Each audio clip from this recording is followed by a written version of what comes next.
Hey, it's State of State. We got your Nittany Lion update. It's a football discussion with Tom and Justin, so kick back and press play. With former Penn State and NFL defensive back Justin King, I'm Tom Hannafin. This is State of State. Please like, comment, subscribe, rate us, and turn on notifications. Follow us on social media at State of State Pod. Comment on our YouTube channel. And if you haven't done so already, you can become a member of our YouTube channel. For just 99 cents a month, you can get all upcoming episodes of State of State, plus our entire members-only playlist, ad-free, commercial-free. Hit the join button on our homepage or follow the link in the description of this podcast. This podcast is presented by BetOnline. BetOnline is the world's most trusted betting platform and your number one source for betting on all the madness. Whether you're a seasoned fan or a first-time bettor, BetOnline is your ultimate game day companion with the largest selection of odds on everything from college basketball to a $200,000 bracket contest. BetOnline has you covered with odds, stats, and more for every game, every play, and every win. Penn State fans, are you feeling confident that the Nittany Lions can win college football's national championship next season, or that Abdul Carter will go number one overall in the upcoming NFL draft? Lock in your futures bet at betonline.ag today. State of State is presented by BetOnline. The game starts here. State of State is a proud supporter of Blue White Outfitters. Blue White Outfitters was created as a retail shop meant to highlight the confidence, competitiveness, and fearlessness of the elite athletes found throughout the history of Penn State University. Check out their Lockdown U and Lawn Boys merchandise today. All sales from Blue White Outfitters directly benefit Penn State student athletes. Also, official State of State merchandise is available now. Support the show and grab State of State t-shirts, hoodies, hats, and more. Visit www.bluewhiteoutfitters.com today. Hi, everyone, and welcome to State of State. I'm Tom Hannafin. This week, I'm joined by Thomas Frank Carr, a.k.a. T. Frank, my good buddy, fellow Penn State alum from On Three's Blue White Illustrated, to talk about all things Penn State football at this point in the year. T. Frank, it's March. We're all just trying to see what spring ball is going to look like. And for you living in State College, the sun has finally come out. And people can maybe get a sunburn for the first time in a little while, and maybe you get to have a drink outside a cafe. I know you're a hobbit who lives in the mountains, but maybe once in a while you go back and you delve into society a bit. So it should be nice there at this point in time. I make the epic 12-minute drive from outside State College to drive into downtown, which for me, I 2 years ago, almost 3 years ago now, I bought a house just like out in the woods. And I've slowly morphed into, I always joke that I cosplay as a tradesperson in my free time. So wear a lot of flannel, do a lot of DIY home projects. I got the whole bald guy with the facial hair going on. Like I bought the starter kit once I got the house. And you have the quilted stuff for those of us that are listening to this show, the quilted sweaters, all that sort of stuff. Yeah. I mean, it works for you. It works. T. Frank, obviously, this is a quieter point in the year, but obviously just the calendar just keeps rolling with Penn State football, winter workouts winding down soon, spring practice beginning soon.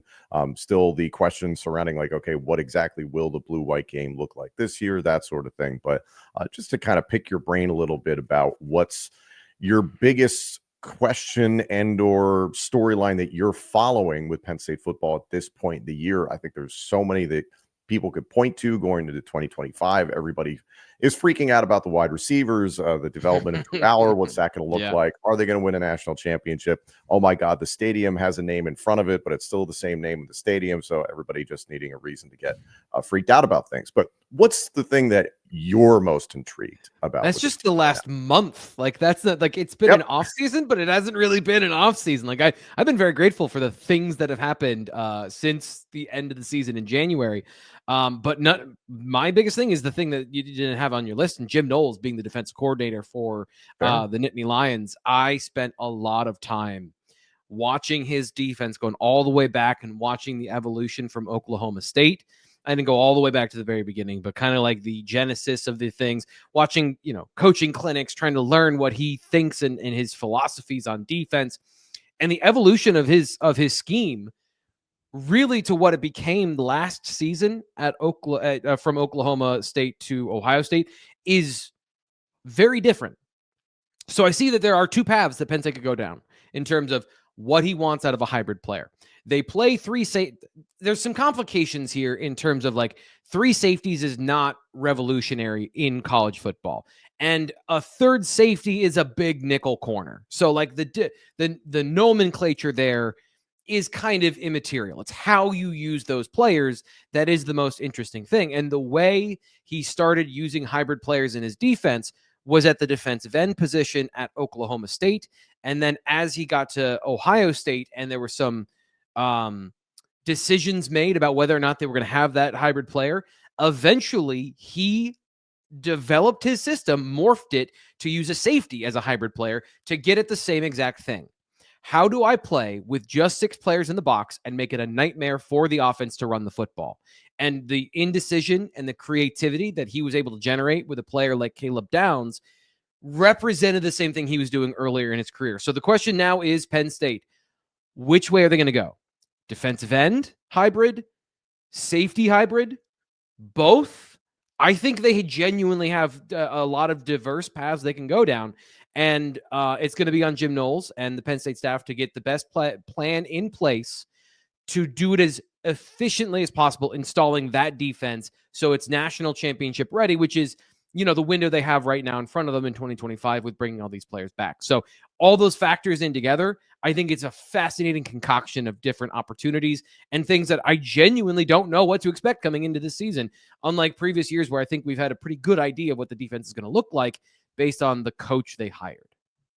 I want to stick with the defensive backs. Justin King doesn't pay me to do that, but we love Lockdown U here on State of State. So, looking at the safety position, obviously losing Jalen Reed and KJ Winston. KJ Winston, you've lost for the bulk of 2024. So unfortunately, a bit of a scratch there.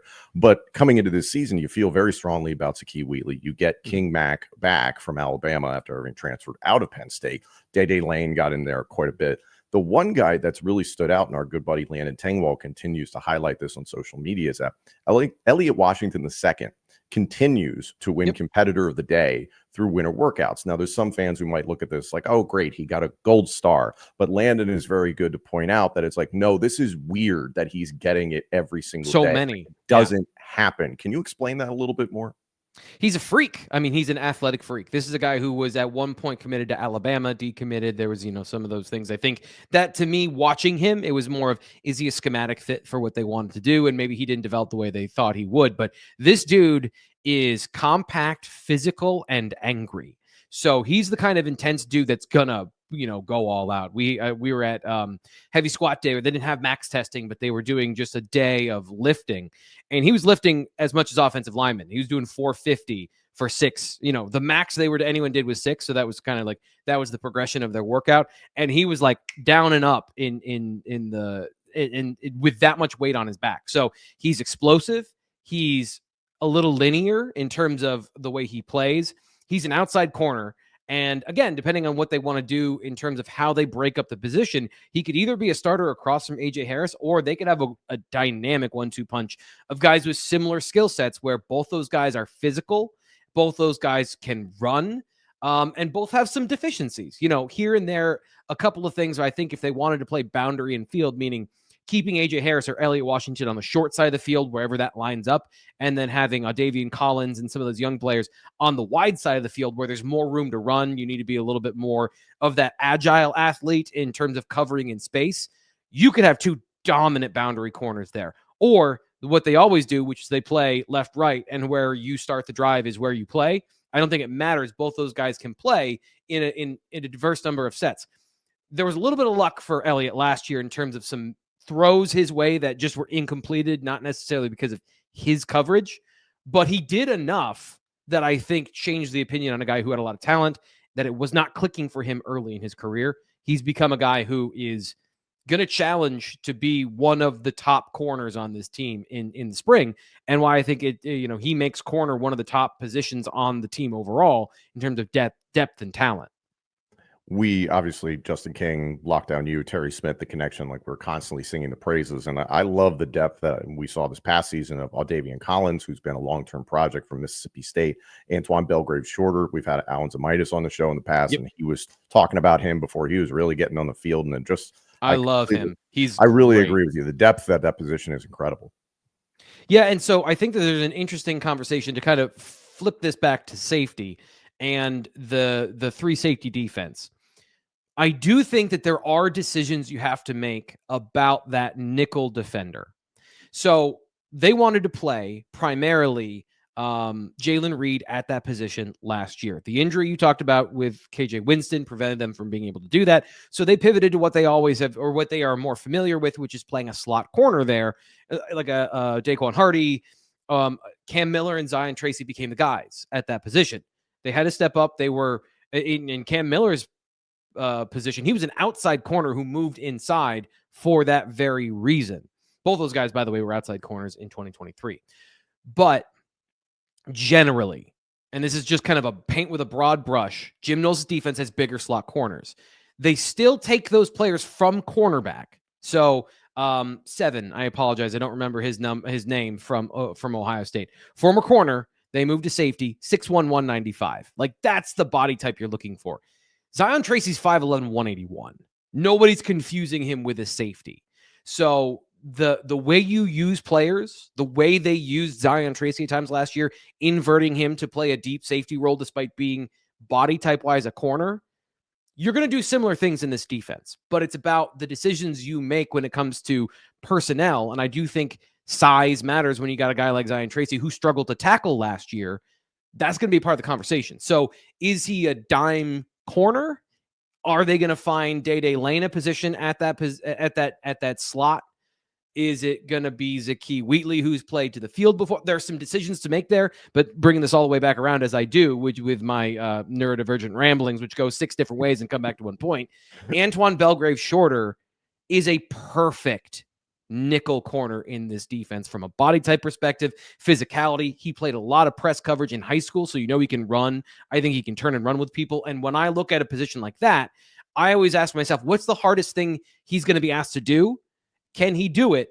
Does he fit that position? And there's nothing, to me, there's nothing harder than playing man coverage in the slot. I think Belgrave Shorter can do that. And keep an eye on a guy like Darius Dixon long-term in his career. I think he's another guy that fits that mold. So in the short term, it might still be Zion Tracy, but the development of the safety room and the defensive back room overall, I think there's some changes in the air eventually. And I just don't know what the timeline with that would be. And you mentioned before just the way that Jim Knowles likes to piece together his defensive line, specifically a lot of questions. And you and I have texted back and forth about this. And it's like, all right, is it going to be a 4-down front? Is it going to be a 3-down front? And especially the issue at Ohio State between Larry Johnson Sr., who Penn State fans adore, of course. LJ Sr. wanted a 4-down front. Jim Knowles wanted a 3-down front. And can I just clarify? Go ahead. So this is a complex conversation because if you ask Jim Knowles, he'd say, I'm playing a 4-down front. I'm just playing my defensive end off the ball and inserting him into the lineup, into the line to create problems for the offensive line. So the responsibilities of those 4 defensive linemen would be that of a 4-down front. The alignment does start in a 3-down front. So there's a semantics argument here, as much as it's a philosophical one. And I don't know how to come down on this. And as not a coach, I can see both sides of that but you have a nose tackle. He's going to get a lot of double teams just by where he's lining up. And so is that fair to that player that you recruited to play a 4-down front who's going to play a little one tech, play a little in the B gap, is it fair for 25% of your snaps he's doing something you didn't recruit him to do? And then from that defensive end position, you're moving him around the formation. Are you, and this is specifically the Penn State's case, are you scheming around a player that isn't denied Dennis Sutton? Because he's not going to be the defensive end that moves around the field. He's the base defensive end that has his hand in the dirt, plays over the tackle or outside on all of these plays. So I think that those are the factors in my mind. But it is in Jim Knowles, the way he's described it, it's a 4-down front. I'm just making it look like a 3-down front, which creates that conflict for people that we just described there. This is why I love our conversations. So having that element at play, and it's kind of wait and see, obviously, with Jim Knowles and all of these programs around the country canceling, access for spring practices or even doing away with their spring game. It's an attempt to keep the cards close to the vest. It does seem like Penn State will at some point kind of show a little bit of what's going on just through practices, and we'll see whatever the blue-white game is. But to all the points you just said, I was one of the people when Smith-Vilbert hopped in the transfer portal. I was surprised because I was like, he could have seen an extended role this year at Penn State, and maybe the potential utilization under Jim Knowles wasn't for him. So it does create a big question. Obviously, the departure of Abdul Carter is tremendous, but that second defensive end spot opposite DDS is a huge question mark. And is it Max Granville? Is it Nye White, who has tacked on a lot of mass ever since he's transferred from Texas A&M? Zariah Fisher, who is in his 47th year at Penn State, but also needs to be kept in bubble wrap. What are you hearing and feeling about that other defensive end spot? Yeah, so this is the question. This is what I don't know, is what are the decisions they've made? Because let me ask you the question about the hybrid role. It is a role in which you're designing plays for that player to make plays. So is Zariah Fisher or is Max Granville a player you would design plays around from a talent perspective and from a player personnel perspective? Think players, not plays is what everyone says when it comes to the offensive side of the ball. So that's my biggest sticking point is I think Zariah Fisher fits the position perfectly. He's got linebacker skills. He's got the ability to play the run from space. Even as a defensive end, I thought one of his underrated skills of just like a subset of what he did well was he defended read option really well, which means you're in space. You have to make decisions quickly in space, and he's got that skill set. But when Deni Dennis Sutton's your star pass rusher, are you then going to be saying, hey, we're going to move guys around the formation so that Zariah Fisher gets a free run at the running back?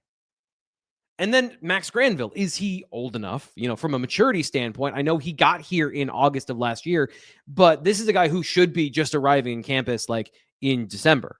And so is he physically and mentally mature enough that you would then do that for him as well? You put those two players together, maybe, but then you just got Abdul Carter who left. And so you don't have that player on the roster anymore. And so that's kind of the decisions around the defensive end position, because what you could do is you could just play the way they have, left and right, and then you just play defensive end by series, and you can play either side. You can play in tandems. You can have a guy that leans more towards run, more towards pass, however you want to switch it up. But if you do play that hybrid role, there is a specific body type, skill set, and delineation between the two that would then happen. And we may find that out in spring practice. We may not find that out until they play Oregon. And it's driving me nuts. I don't know if you can tell, but I thought a lot about this offseason, because knowing is like my favorite thing. Understanding, I need to know, Jim. I want to know now. I'm sure you two will have a private one-on-one powwow where they'll just be like, yeah, here's everything we're doing. Give me everything. Now you can sleep more than 3 hours a night, something like that. Let's flip to the offensive side of the ball. I have been saying on a variety of different podcast platforms that, and I'm biased, but at the same time, I feel like Drew Aller is the strongest returning starting quarterback in college football in 2025. There are people out there who are going to argue Cade Klubnik and Lenore Sellers and Garrett Nussmeier, and I'll hear those arguments, but I just believe more in what Drew is going to potentially be in 2025. And we've all seen the natural progression. I think there was this belief in 2023 he was going to come in and walk on water, and he was steady, and he was safe, and he was consistent, but it was nothing eye-popping. And then 2024, it's like, oh, you kind of see it. You see it a little bit more in the way he carries himself, taking a few more risks, being a little bit better in the passing game, but a few more interceptions here and there. It's not the end of the world, but changed his body type, more credible as a runner. And the thing that I always come to, because I remember years ago listening to a lot of the stuff that you talked about in terms of his recruitment, that steady incline from a 3-star to a 4-star, wasn't named a 5-star until his senior season. So that tells me, hey, this guy has steady progression. What do you expect from Drew in 2025? Yeah, I would expect that. This is the time for him to make his turn into a star and to do all the things that he needs to do. And I don't think he's that far off. I've been banging the drum for Drew Aller, the quarterback mind, since 2023, when we were talking about him as this conservative quarterback that didn't chuck the ball deep and all that stuff. But if you watch the process that he would go through, he knew the offense, as James Franklin said, he knew it cold, or at least pretty close. And so when you're looking for next level processing. And to me, how you understand the game, how you see it and apply what you see in real time after the ball is snapped, he's the best quarterback I've watched at Penn State, in terms of the guys that came before him being able to take the picture and then apply the information. There have been other guys that could do it. And obviously Trace McSorley was, the playmaker guy who just got the job done. But if you're talking about full package, he's shown the intelligence, the arm strength, the ability. It's the consistency. That's it. And so that's kind of what I'm expecting from him is like we talk a lot about Brad Mandler, and there was this comparison to Josh Allen, right? Early in his career, and it's kind of stuck around for a while. Josh Allen made the changes that Josh Allen made to become the player he is now in the NFL after he was already drafted. Drew's been working on those technique and throwing motion things with Brad Mandler since he was a junior, since COVID, for 5 years now. So he's putting in the work to be the guy.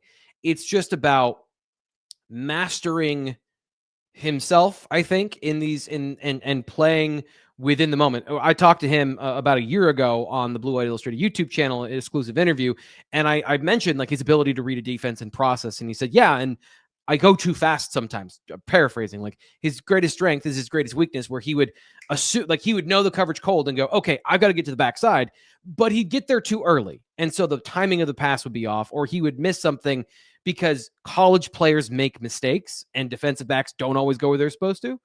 So it's just about learning to be the guy in the moment. And I expect that from him.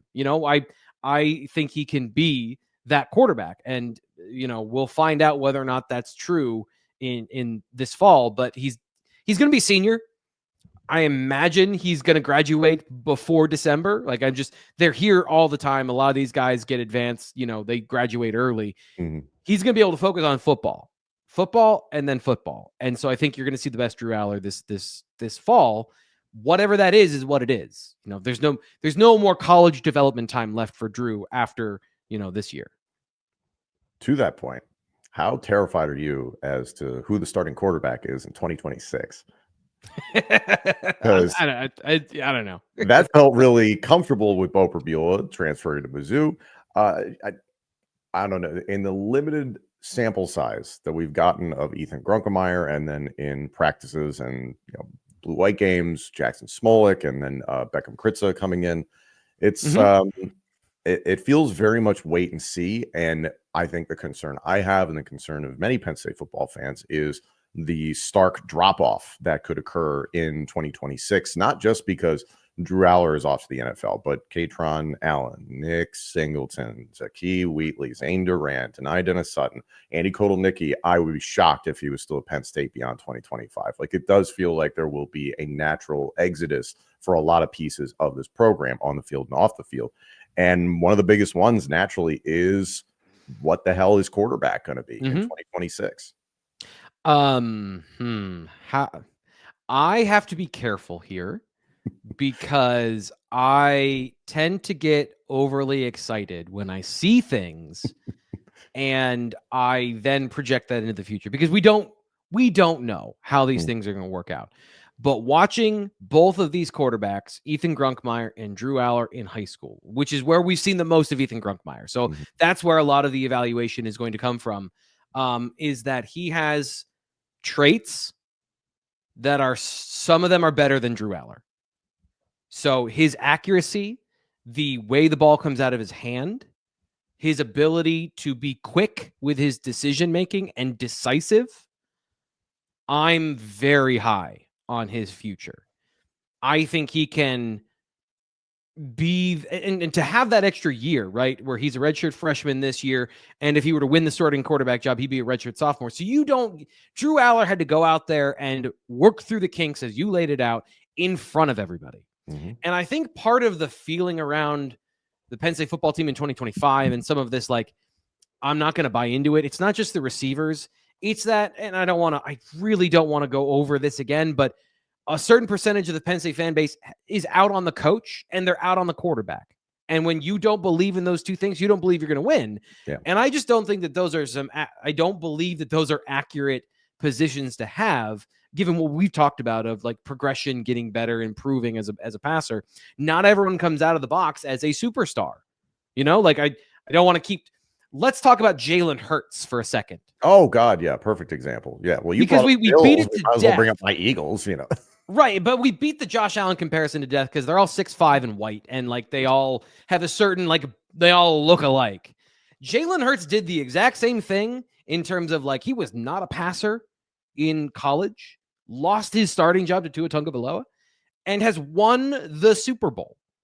He went through a similar progression, a transformation of quarterback. And so, not everyone is built to be Trevor Lawrence right out of the box to it's obvious right away. And everyone's first impression is what they stick with.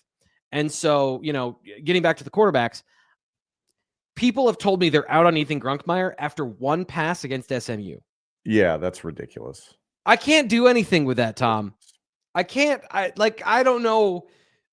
If you're going to make yeah. So I'm very high on the future at Penn State for the quarterback position in terms of the next guy. I also think Jackson Smolik has it factor traits. Again, watching him in high school, I can't get it out of my mind that he came back from a broken collarbone, led his team to playoff wins in the final 2 minutes, on game-winning drives where he's throwing posts over the middle in between safeties for touchdowns. Iowa playoffs, I don't care. You got to have stones to be able to make those plays. He's got some of that in him as well. And I think that other than the stars and the tangible traits, that kind of make him under the radar, he's got a lot of qualities that I think that they like. This is the thing. Penn State has identified and has acquired quarterbacks, really good mental players at the position. At least over the last couple of years. I think Beckham Kritza is in a different position, different player. But even a guy like Troy Hune in the class of 2026, similar. I think they got good quarterbacks from the neck up in a lot of these players that they've drafted. Sorry, we're in that time of year that they've recruited, and so I have a certain optimism about the quarterback position.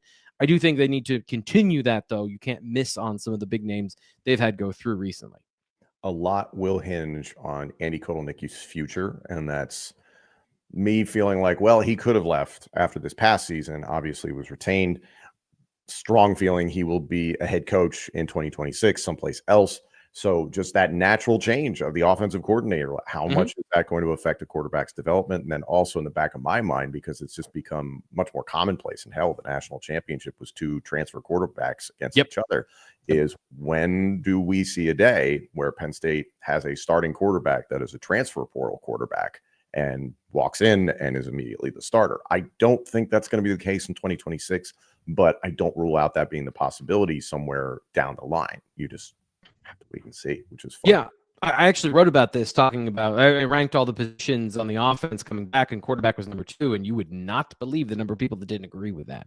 But to your point, to the point we've made here, Drew Aller, you cannot throw a rock on the internet without finding a top 5 or top 10 list of returning quarterbacks in college football, and Drew Aller's not on it. It's an anomaly. People would have an issue with oh, did you forget that he existed? That is, you go back and you look at since the transfer portal era and NIL became legal, there have been 0 sophomore, second-year quarterbacks that have even made the championship game. Juniors, seniors, transfers, senior plus, 5-6 years.